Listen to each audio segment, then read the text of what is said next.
berargumentasi baik secara oral atau secara lisan maupun secara tulisan. Argumentasi secara tulisan ini modal yang harus dimiliki oleh teman-teman ketika nanti sudah lulus untuk menjadi seorang praktisi hukum, baik itu advokat, kemudian hakim, ya, jaksa, ya, dan banyak lagi, notaris, ya, kemudian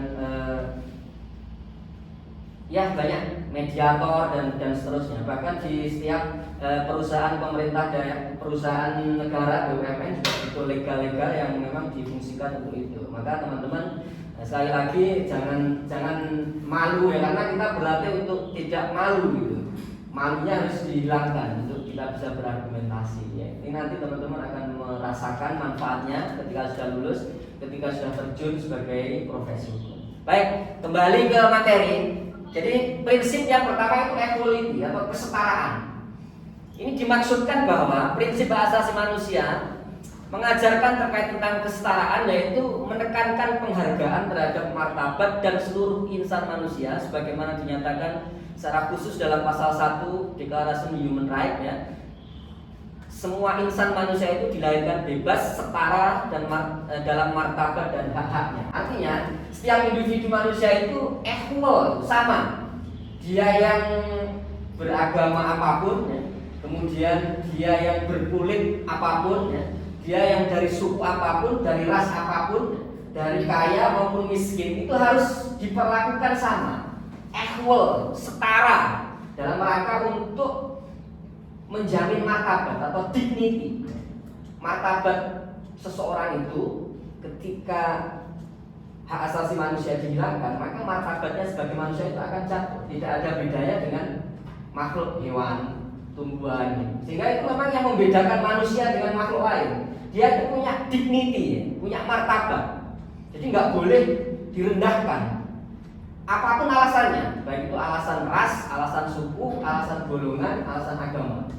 Begitu juga di hadapan hukum ya. Ini dijelaskan dan dipertegas dalam konstitusi kita. Ini bukti bahwa konstitusi kita, Undang-Undang Dasar 45 kita itu menerapkan ya, di dalam membuat konstitusi ya, membuat aturan-aturan hukum yang mendasar, hukum yang paling tinggi ya, itu menerapkan prinsip-prinsip hak asasi manusia. Salah satu buktinya ada di pasal 28D ya. Bisa dicek nanti. Pasal 28D itu terkait tentang equality before the law, kesamaan kesempatan seseorang di hadapan hukum dan harus diperlakukan sama. Ini prinsip yang mungkin sudah pernah kita dengarkan saat semester 1 ya, di pengantar ilmu hukum. Prinsip equality before the law, bahwa setiap individu manusia itu, apapun latar belakangnya, apapun backgroundnya, itu harus diperlakukan sama di hadapan hukum. Dan itu diatur di dalam konstitusi kita. Hukum yang paling tinggi ya. Menurut Stephen Coe teori ya, Undang-Undang 12 tahun 2011, tahun 2011, undang-undang kita yang paling tinggi apa? Ini apa mas undang-undang yang paling tinggi? Semester 1 itu pengantar hukum Indonesia. Undang-undang kita ya, tata urutan peraturan undang-undang kita yang paling tinggi itu apa? Undang-Undang Dasar 45 ya. Ya, oke. Itu konstitusi. Undang-Undang Dasar 45 itu undang-undang atau hukum yang paling tinggi. Jadi semua aturan hukum di bawahnya itu harus mengikuti. Tidak boleh bertentangan. Berlaku asas lex superior, derogat lex inferior. Undang-undang yang lebih atas yaitu menyampaikan undang-undang yang di bawahnya. Ini ngomong semester 1 kan itu ya? Ya kan? Lex spesialis, derogat lex generalis. Lex superior, derogat lex inferior. Itu harus hafal. Biar keren. Itu harus ngerti ya. Ini nanti direview lagi bahwa ini bukti bahwa di dalam instrumen hukum kita, di tata aturan perundang-undangan yang paling tinggi kita sekalipun, itu menerapkan hukum equality before the law, harus diperlakukan sama. Nggak pandang dia pejabat, orang kaya, miskin dan seterusnya. Tapi faktanya melihat fenomena dan fakta yang ada di dalam lapas ya kan, ada koruptor, napi koruptor yang punya kamar sendiri ya, punya TV, punya AC ya kan, itu bukti ada perlakuan diskriminatif, perlakuan beda dengan napi-napi yang biasa. itu kan? Ya, tentu ini harus menjadi koreksi dan itu tidak dibenarkan sama sekali. Negara Indonesia yang menjunjung tinggi hak asasi manusia dan merupakan negara hukum, maka semestinya hukum itu harus menjadi supremasi, ya. Harus menjadi panglima tertinggi, tidak boleh dikendalikan oleh penguasa, tidak boleh dikendalikan oleh elit-elit, ya. Semua harus tunduk sebenarnya.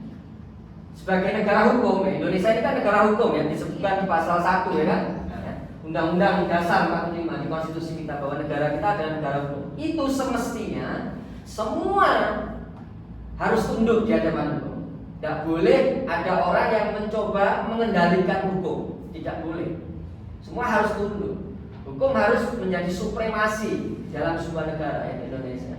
Tetapi dalam fakta di lapangan ini perlu hal-hal yang harus dibenahi, dan ini tugas teman-teman semua nanti ketika menjadi lulus menjadi profesi hukum, ya kan, baik itu di hakim, ya, baik itu di kejaksaan, advokat, dan kepolisian. Karena menurut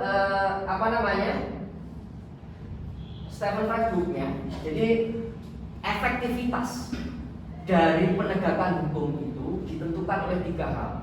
Efektivitas penegakan hukum itu ditentukan oleh 3 hal. Yang pertama adalah esensi hukum, yang kedua itu adalah struktur hukum, yang ketiga adalah budaya hukum atau culture of law. Esensi hukum itu maksudnya isi dari aturan perundang-undangan.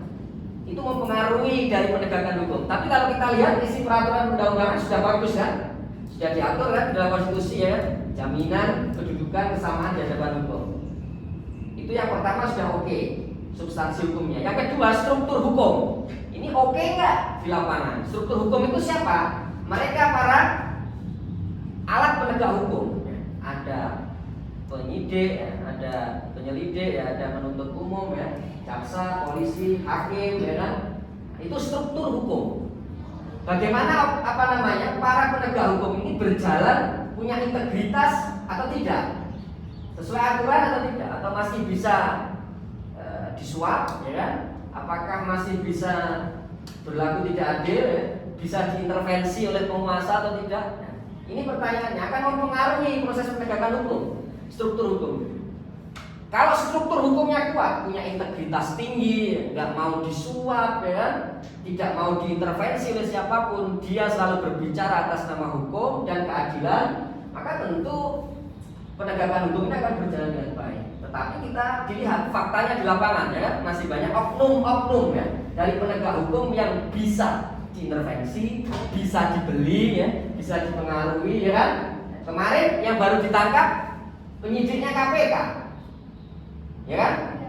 Penyidiknya KPK, bayangkan, dia justru penyidiknya KPK yang kena tangkap, ya kan? Itu bukti bahwa dalam struktur hukum di Indonesia ini masih rapuh, ya. Perlu ada reformasi birokratif di dalam penegak hukum. Perlu penguatan integritas. Ini penting karena faktanya terlihat baru-baru saja, dan tidak hanya baru ini, ada hakim, ya kan, ada oknum kejaksaan, ada oknum hakim dan seterusnya yang tertangkap karena menerima suap, ya kan, banyak sekali, Akil Mukhtar dan seterusnya, ya, itu kan hakim-hakim, bahkan hakim agung. Tapi kalau struktur hukumnya itu bisa dibeli kan gitu, ya penegakan hukumnya pasti tidak akan berjalan dengan baik. Itu yang kedua. Yang ketiga ditentukan oleh budaya hukum. Budaya hukum itu apa? Ya, budaya bagaimana hukum itu ada di lapangan.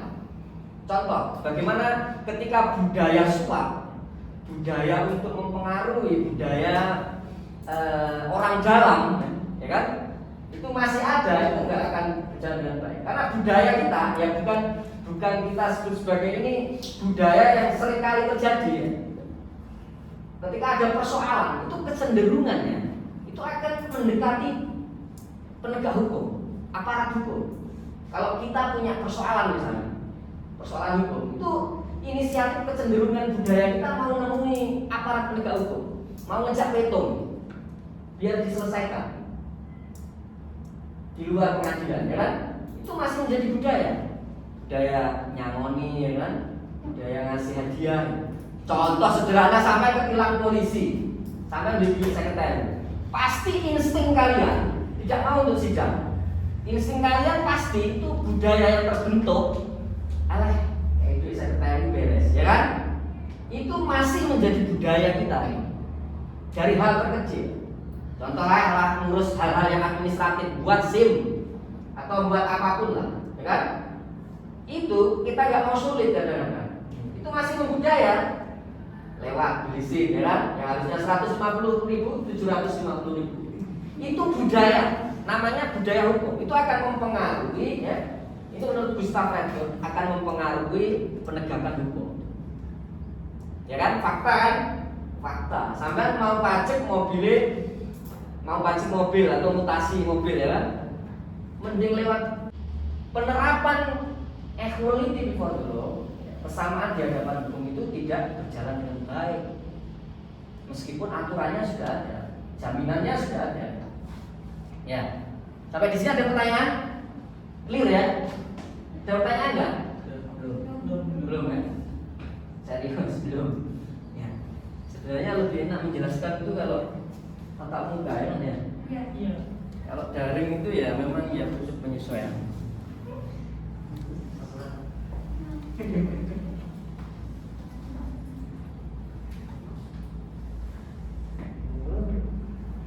Prinsip yang kedua non diskriminatif sebenarnya, ini kok macet ya. Non diskriminasi ya. Prinsip dari pelaksanaan hak asasi manusia itu adalah yang kedua non diskriminasi. Tidak boleh ada perlakuan diskriminatif terhadap golongan apapun. Golongan, ras, agama, ya kan, suku, tidak boleh ada perlakuan diskriminatif. Jenis kelaminnya, laki-laki, perempuan, kemudian orang difabel, itu harus memiliki kesempatan yang sama. Tidak boleh ada stigma dan diskriminasi. Itu prinsip hak asasi manusia. Ras, warna kulit, seks itu maksudnya jenis kelamin ya. Bahasa, agama, politik, pandangan lain, asal negara ya atau sosial, kepemilikan, kelahiran, status. Itu tidak boleh menjadi dasar kita memperlakukan seseorang itu diskriminatif. Pernah nggak kita melakukan dalam kehidupan sehari-hari perlakuan diskriminatif? Pernah nggak kita? Sering nggak? Pernah nggak? Pernah. Atas alasan apa biasanya? Ya, kadang bercanda terus lewat fisik ya.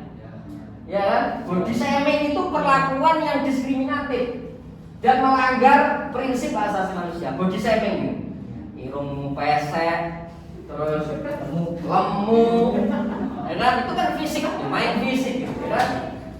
Nah, itu tidak boleh. Itu yang sering kita lakukan, kan? Masih membudaya itu, melihat seseorang itu dari fisiknya. Itu seharusnya tidak boleh menjadi alasan ya. Mau kita kenalan sama cewek, cowok, nggak boleh melihat fisiknya. Terus melihat apa sih? Padahal orang yang bisa yang bisa dilihat kan pertama fisiknya kan. Artinya kita mengatur pola pikir kita saja, mindset kita saja itu sulit sekali. Sulit, baik laki-laki maupun perempuan lah. Perlu pendidikan ya, yang terus-menerus sosialisasi ke masyarakat bahwa perlakuan stigma, diskriminasi itu masih sering terjadi dan sangat masif terjadi di masyarakat. Ada yang bisa saya kasih contoh? Ada yang bisa contoh ke saya perlakuan diskriminatif di masyarakat hari ini? Baik agama, ras, warna kulit. Contohnya hari ini apa saja? Selain body shaming, ya, selain body shaming, apa, Mas? Apa? Itu Pak, apa? Kelahiran Pak. Kelahiran, contoh gimana ini? Misal kayak tetangga saya ada orang Cina, tapi dia itu bilangnya itu masuk ras ya Pak. Ras ya. Bilangnya itu kayak dipanggil singkat gitu Pak. Panggil singkat. Sino kesel singkat. Ya, yang keturunan Chinese masuk dipanggil singkat. Perlakuan diskriminatif. Zoomnya nggak ada suaranya. Itu ya. Ya ini ada yang zoomnya kenapa ya? Oke, contoh lagi apa? Yang berdasarkan agama? Masih banyak gereja di Indonesia. Gimana? Masih banyak gereja di Indonesia. Ya, banyak terjadi kasus ya kan? Akhir-akhir ini bahkan tidak akhir-akhir ini ya, sering pemboman tempat ibadah, gereja salah satunya, ya kan? Ya. Ini perlakuan diskriminatif, melanggar hak asasi manusia, menghalangi orang beribadah. Mau beribadah dihalang-halangi. Padahal hak beragama, berkepercayaan itu merupakan non-derogable right, hak yang termasuk tidak boleh dicabut sama sekali, tidak boleh dibatasi. Hak hidup, hak untuk tidak mendapat perlakuan diskriminatif, hak untuk beragama dengan kepercayaannya, itu termasuk hak yang tidak boleh dicabut dengan alasan apapun. Dengan alasan apapun. Mau alasan perang, mau dalam kondisi apapun, darurat apapun, ya. Orang beragama kemudian tidak boleh mendapatkan perlakuan penyiksaan. Hak hidup itu merupakan hak yang tidak bisa dicabut atau non-derogable right. Itu prinsip yang kedua, non-diskriminasi, ya. Sekarang prinsip yang ketiga,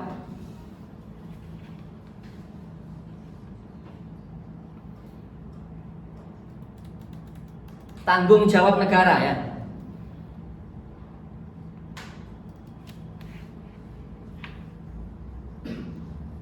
Tanggung jawab negara.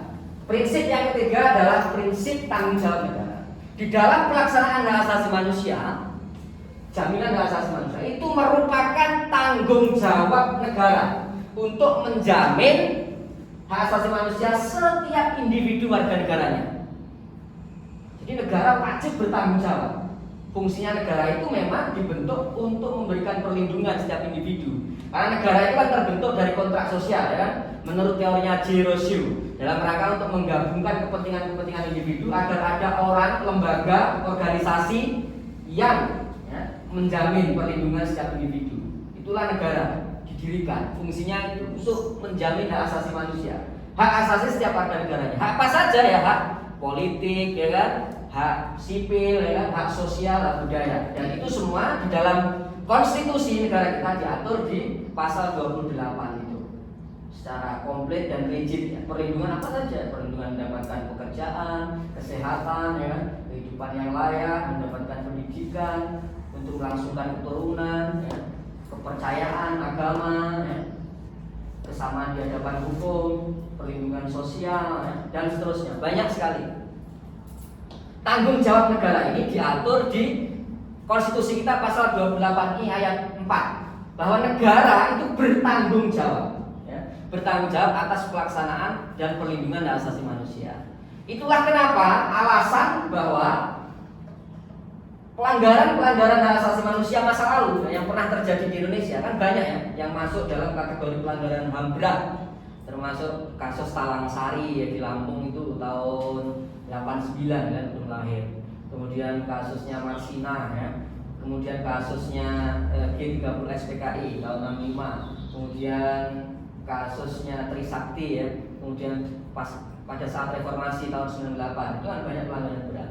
Itu ada upaya-upaya dari negara dan harus negara bertanggung jawab.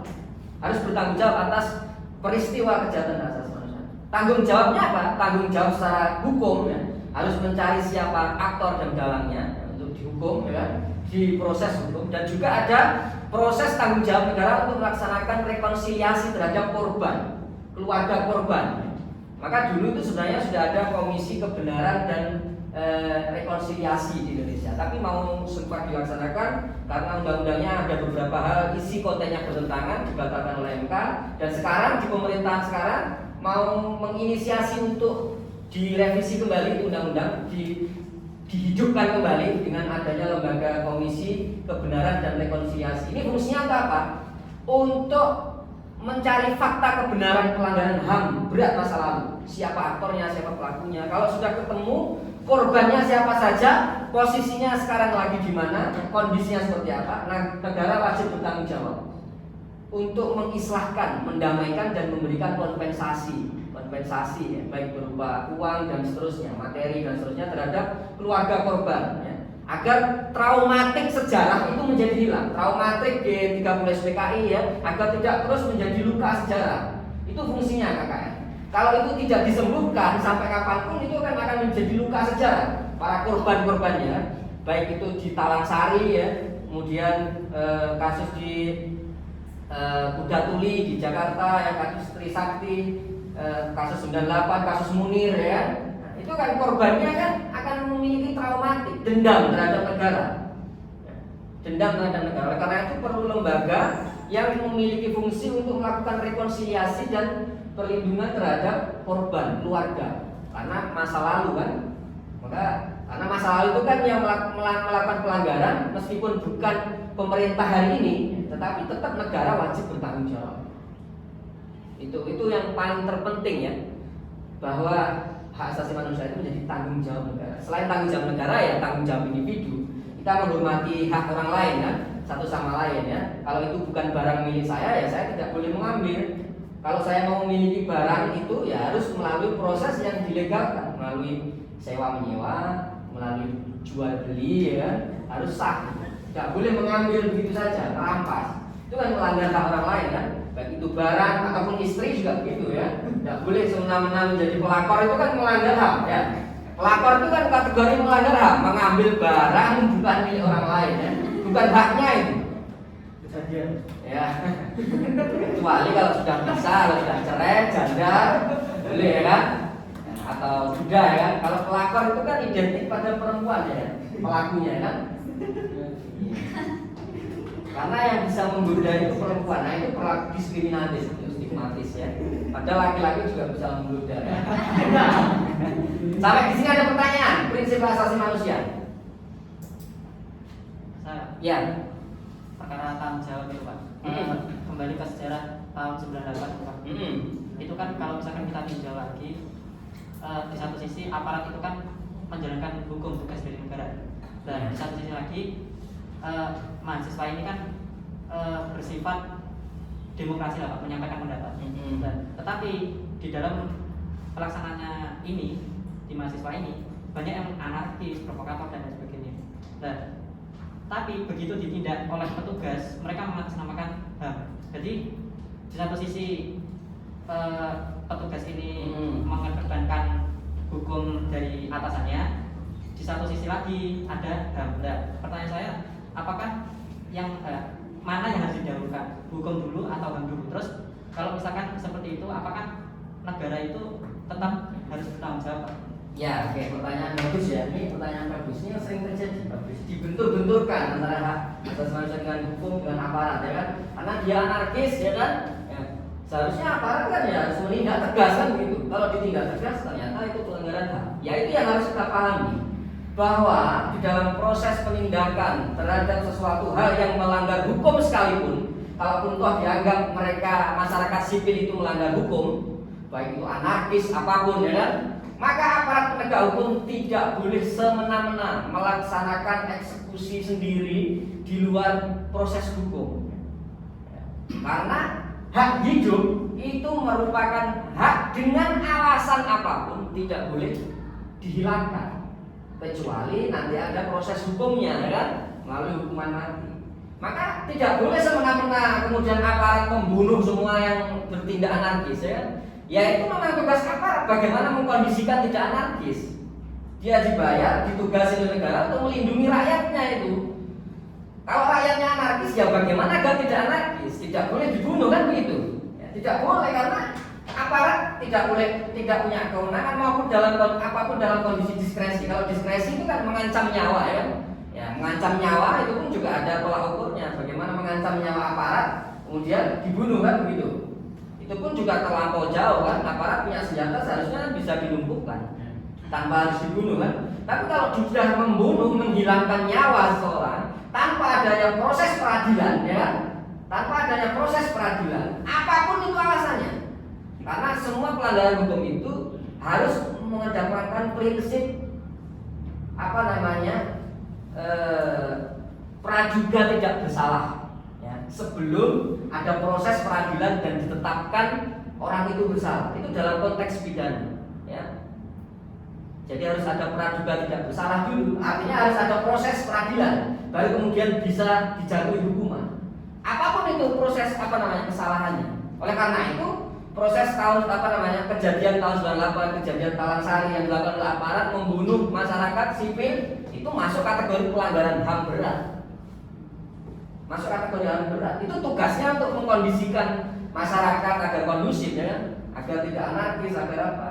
Tentu punya perlakuan cara lain kan untuk melumpuhkan tanpa harus menghilangkan nyawa. Tapi kalau menghilangkan nyawa, ya, apalagi secara terorganisir, terstruktur ya, ada perintah atasan maupun perintah penguasa untuk menghilangkan nyawa-nyawa orang-orang yang dianggap membangkang terhadap negara, ya, maka ini jelas pelanggaran HAM berat dan harus diadili di pengadilan HAM.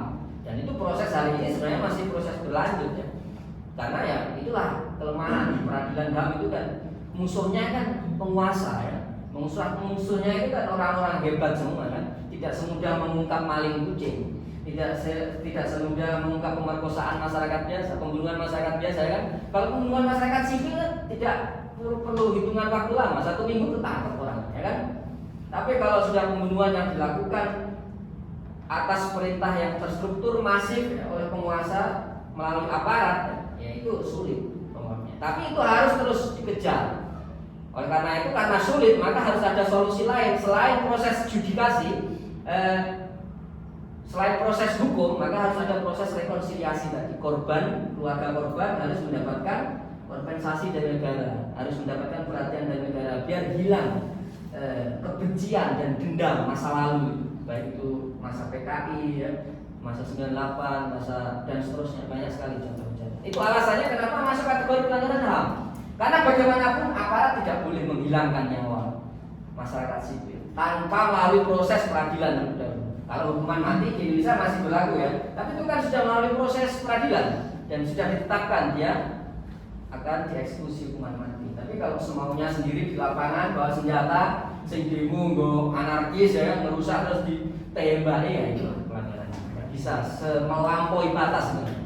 Melampaui batas kewenangan. Itu ya. Itu pertanyaan yang bagus. Oke, sampai di sini clear ya. Kita lanjutkan minggu depan. Nah, tugasnya adalah itu tadi, wajib membaca pasal 28 Konstitusi Undang-Undang Dasar 45 dan menganalisa setiap bunyi ayat, pasal dan ayat ya, untuk minggu depan didiskusikan dan teman-teman bisa nanti mengungkapkan, memberikan argumentasi terkait tentang semua jaminan hak asasi manusia dalam konstitusi Indonesia.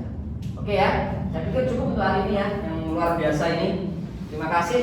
Ini mudah-mudahan yang hadir di sini ya, mendapatkan ilmu yang bermanfaat ya. Jadi nanti jadi generasi yang betul-betul punya integritas dan menjalankan semua prinsip-prinsip tadi. Ketika teman-teman nanti menjadi sudah menjadi profesi hukum ya, sudah menjadi praktisi hukum. Ketika teman-teman sudah menjadi praktisi hukum, teman-teman wajib melaksanakan itu. Prinsip-prinsip kesetaraan, equality ya, prinsip-prinsip tanggung jawab negara, keadilan dan seterusnya.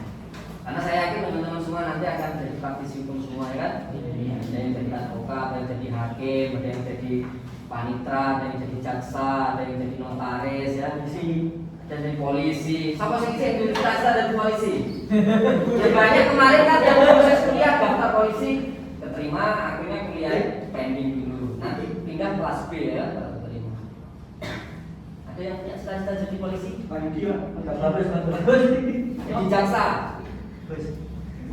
notaris, ya, semuanya. Hukum itu lulusannya dibutuhkan di mana saja ya. Itu teman-teman itu sudah pada posisi yang benar, sudah memilih jurusan yang benar. Iya. CPNS misalkan pengen jadi PNS, semua pemerintah daerah itu bagian legal, bagian hukum di pemerintah daerah. Di BUMN kalau mau jadi karyawan BUMN yang gajinya tinggi, karyawan BUMN kan gajinya lebih tinggi dari PNS, nggak ada apa-apanya, tinggi, apalagi bonusannya BUMN, ya kan? Ya. Itu teman-teman bisa di bagian legal semua butuh di perusahaan BUMN. Kalau enggak ya nanti semua bisa komisioner, KPU, Bawaslu itu ada prioritas yang lulusan hukum.